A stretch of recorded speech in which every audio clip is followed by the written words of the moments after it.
Hi guys, today we're going to be working on wrapped bouquets with cellophane and tissue paper.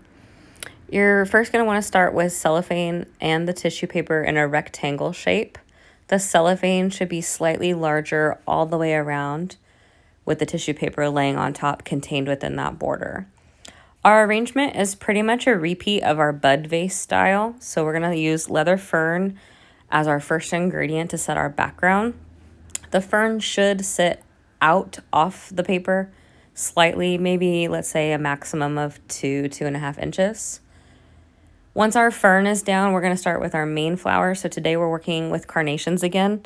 You're going to use 3 stems of carnations this time, so we're going to place them in a triangular format, an equilateral triangle.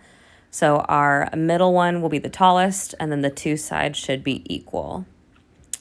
Once those are down, we're going to use our filler today, which is baby's breath. I'm going to place it right on top of the carnations. I want them to be as tall as those, but not taller than.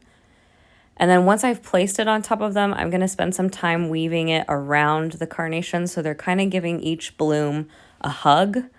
So it's not just on top or just on the bottom, it is around each of the blooms as much as possible.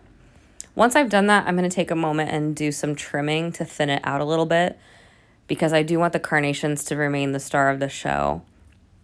Before we fold, make sure our stems are contained within the tissue paper. Nothing should be longer than that. We're going to do 3 folds today. So here's our first fold.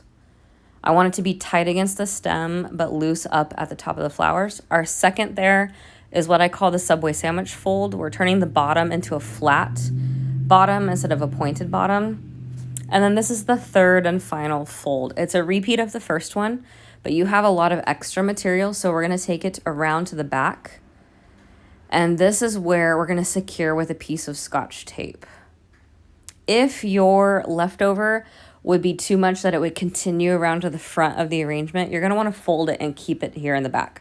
So that way the front, like you're seeing right now, is just one solid piece, and it looks very nice.